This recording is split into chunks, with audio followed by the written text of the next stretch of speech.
Hello viewers, আসসালামু আলাইকুম। আমি মাইনুল ইসলাম শোভন। আশা করি সবাই ভালো আছেন। আজকে আপনাদেরকে ASUS X454L ল্যাপটপের কিবোর্ড কিভাবে রিপ্লেস করবেন ওইটাই আজকে আপনাদেরকে দেখাবো। প্রথমত আমরা ল্যাপটপের প্রত্যেকটা স্ক্রু এভাবে একটা একটা করে খুলে নিব।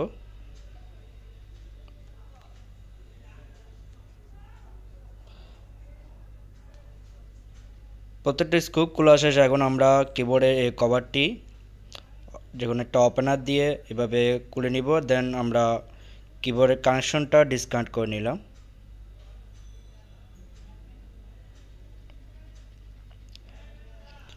এখন আমরা পুরনো কিবোর্ডটি ওপেনারের সাহায্যে বা আপনি হাত দিয়ে টেনে এভাবে খুলে নিতে পারেন। এ হলো আমাদের ASUS X454L কিবোর্ডটি, নতুন কিবোর্ডটি। আমরা এই নতুন কিবোর্ডটি লাগাবো। নতুন কিবোর্ডটি এখন বডির সাথে আমরা অ্যাডজাস্ট করে নিলাম।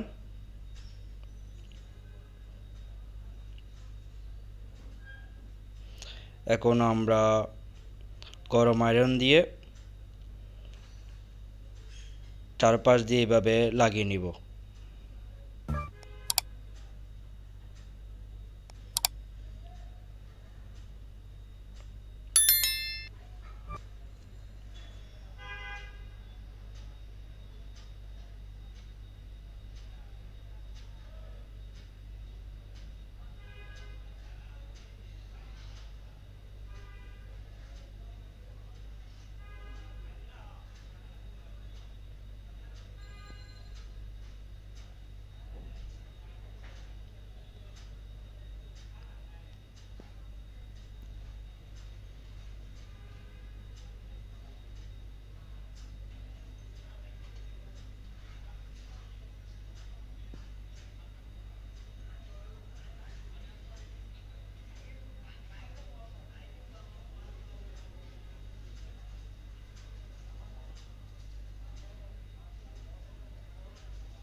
এভাবে একটা একটা করে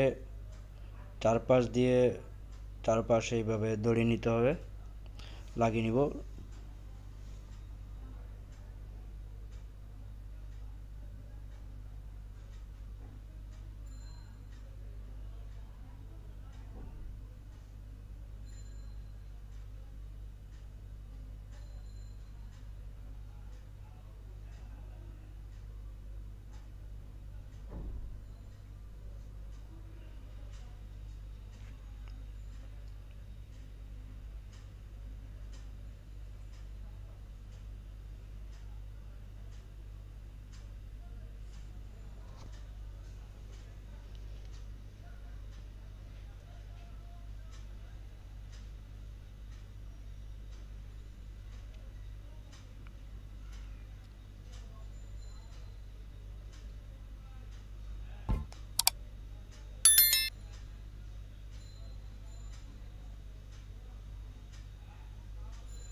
এভাবে চারপাশে লাগিয়ে নেবেন, কেননা আপনি যখন টাইপ করবেন যদি আপনি ঠিকভাবে না লাগান টাইপ করার সময় কিন্তু এটা কিবোর্ডটি নিচের দিকে দেবে যাবে।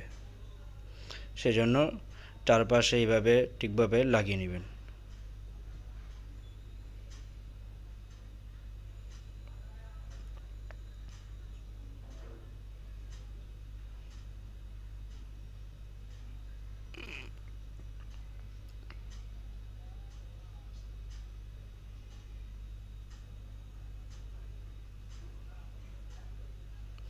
অলরেডি আমাদের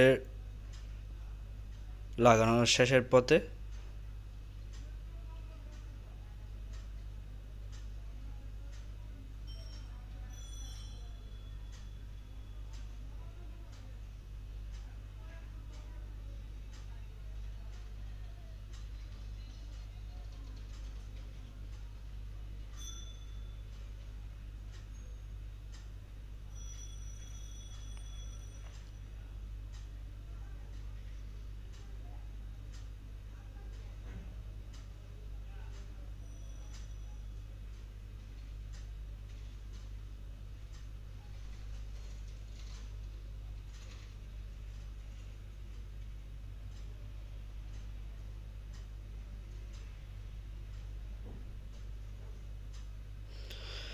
অলরেডি আমাদের নতুন কিবোর্ড লাগানো শেষ। এখন আমরা কিবোর্ডে কভারটি লাগিয়ে নিব।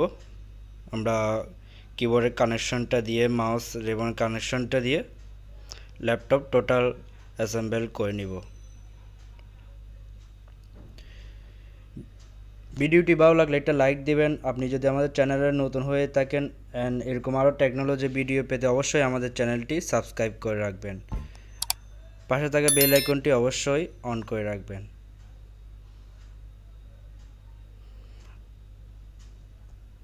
ল্যাপটপের প্রত্যেকটা স্ক্রু এভাবে লাগিয়ে আমরা টোটাল ল্যাপটপ অ্যাসেম্বল করে নিব।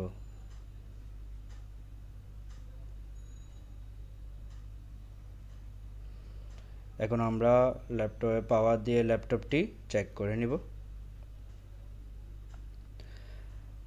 আজ এতটুকুই, দেখা হবে নেক্সট কোনো টেকনোলজি ভিডিওতে। সবাই ভালো থাকবেন। আল্লাহ হাফেজ। আসসালামু আলাইকুম।